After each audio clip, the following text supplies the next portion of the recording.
السلام عليكم ورحمة الله وبركاته، حياكم الله اخواني الاعزاء، كل الحب والسلام لكم.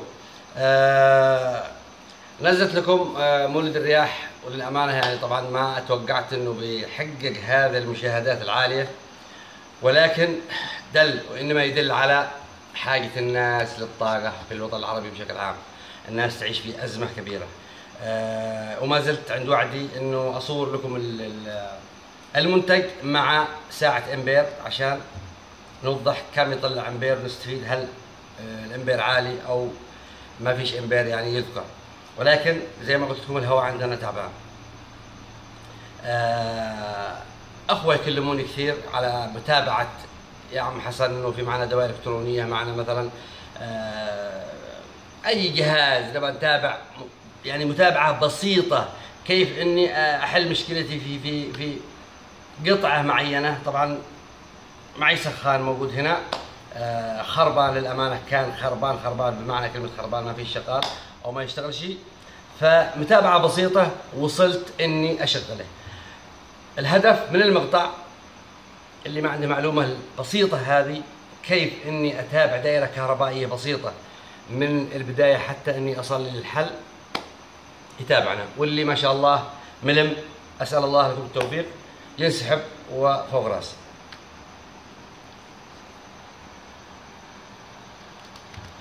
هذا طبعا هيتر سخان حرارة. للأمانة جيت هو مفصول طبعا كامل، ما فيش شغل، ما يشتغلش الأزرة. طبعا هذا الأزرة اللمبات ما يشتغل نهائيا ولا أي حركة.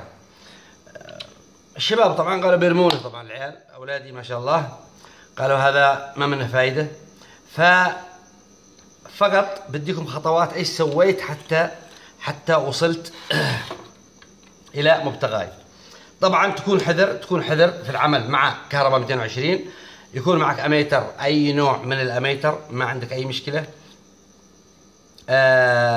بتحطه مثلا على الفولت 220 او 600 فولت اي سي.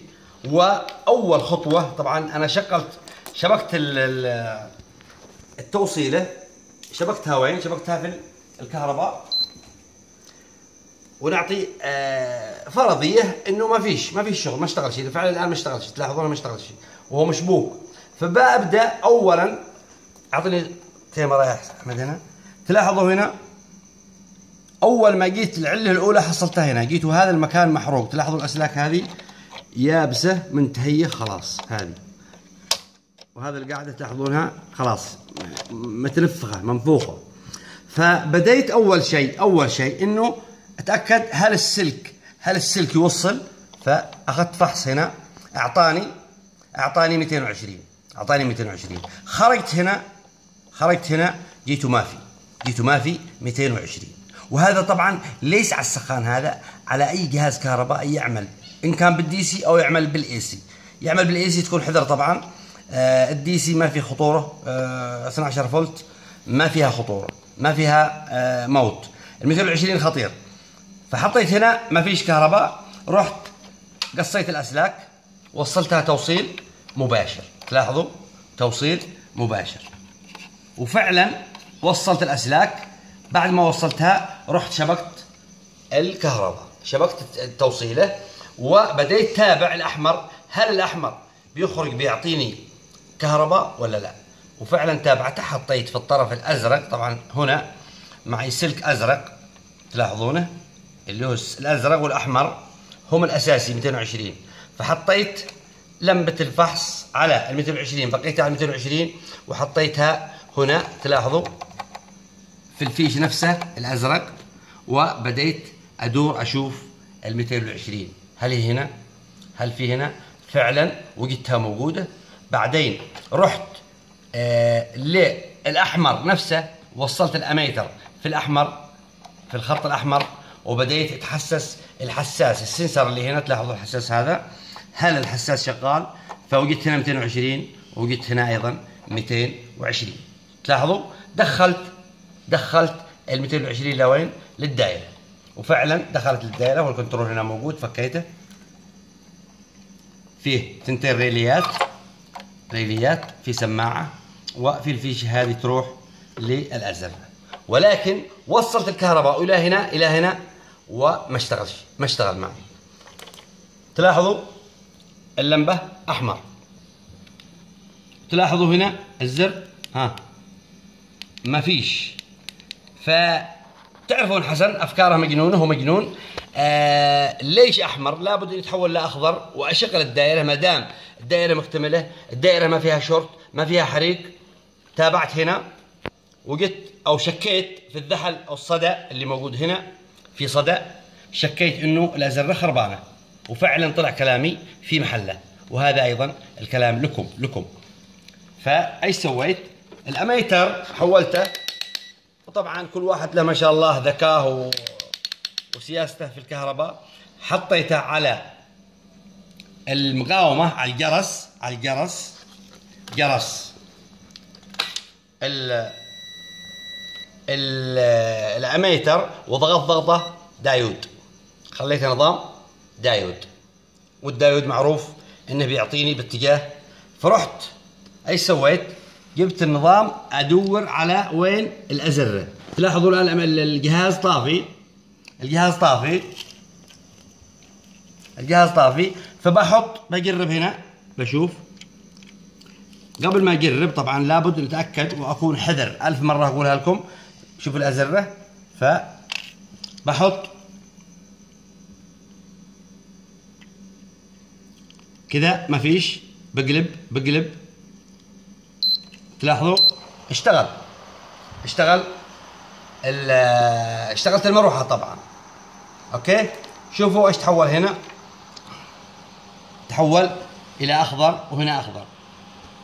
ابغى اشغل السخان، الزر الثاني. الان هواء عادي صح او حامي يا ابو بكر؟ فبروح للسويتش الثاني وبحط عليه الاميتر، بدور بالاميتر. شغلنا السخان. هنا احنا عرفنا انه بالمتابعه بشويش حتى نوصل للدائره. الدائره مكتمله، ما اشتغلت. رحنا للازره، فعلا وصلتها بتوصيل، عمليه توصيل عبر الاميتر. شغلتها عبر الاميتر واصبح الجهاز شغال، المروحه وشغال لمبه السخان. ما بطيل عليكم، الفكره بسيطه جدا، ولكن يعلم الله. احمد قال لي انت يا والد بعض افكار موجوده وهي بسيطه، قد يكونوا ناس محتاجينها، وتقول لا انا ما بنزل الا حاجه من حاجه، بنزل مقاطع تكون هادفه وكبيره. فصورتها، قد يكون شخص محتاج لهذه الفكره البسيطه. فاصل واستعرض لكم منتج البانجود. يعلم الله استعرضت المنتج هذا من ناحيه انه البانجود، ومن ناحيه ايضا بشتغل بها وبغير بها الازره الخربانه هنا. المنتج هذا طبعا من سوق بانجود، كاوية لحام، وهي الأمورة هذه الحلوة متواضعة طبعا، صغيرة جدا. مكوناتها قاعدة للحام واللحام، وهذا هو الصندوق مع سويتش ومع مقاومة متغيرة لرفع الحرارة وتخفيض الحرارة.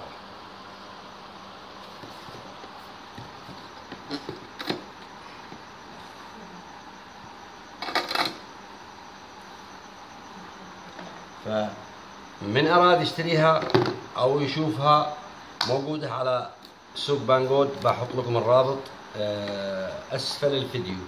ولما أقول أسفل الفيديو للأمانة لبعض الناس اللي مش فاهم، في أسفل الفيديو، أعطيني جوالي وردي، فك لي اليوتيوب. في أسفل الفيديو يعني أسفل الفيديو تجي والرابط موجود تبع المنتج. يعني أشوف مولد الرياح بجد رسائل مجنونة من كل مكان. جتني رسائل عدد كبير، والأغلب يسأل بكم السعر يا حسن، بكم السعر يا حسن. تكون تروح لأسفل الفيديو أو ترفع فوق. بعض الجوالات تضغط ضغطة في كبسة في الزاوية ينزل لك الروابط اللي تكون في أسفل الفيديو.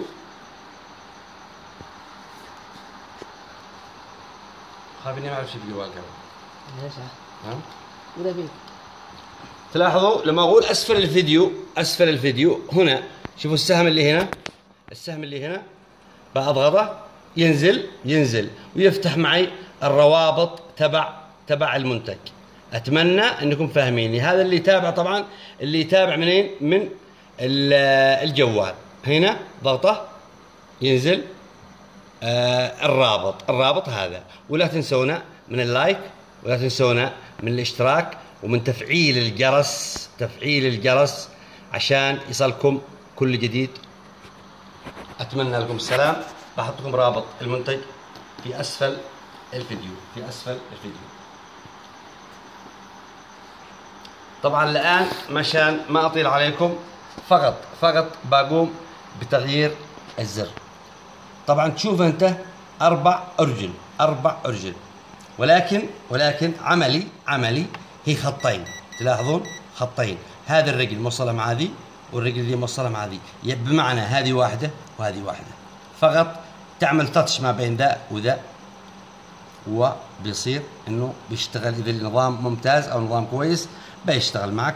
وطبعا الخيارات متعددة في الضغط، طبعا في الضغط حرارة زيادة، حرارة نقصان، دوران سريع، دوران بطيء. كل الحب والسلام لكم. ادعموا حسن، ادعموا القناة، وإن شاء الله إن ننزل لكم أشياء حلوة. أنزل لكم مقطع على مولد الرياح، ولكن أريد رياح عشان لا نظلم المنتج. رياح بسيطة ونقول ما فيش امبير، لا. إذا في رياح جدا قوية بنزل عليه مقطع. وفي فكرة أيضا حطيتها في السطوح، أيضا مراوح شكل ثاني تكون صناعة محلية، أجري عليها تقربه إن شاء الله ربي ييسرها. بس أنزل عليها مقطع بإذن الله. كل الحب والسلام لكم حيث ما حليتم، حيث ما ارتحتم.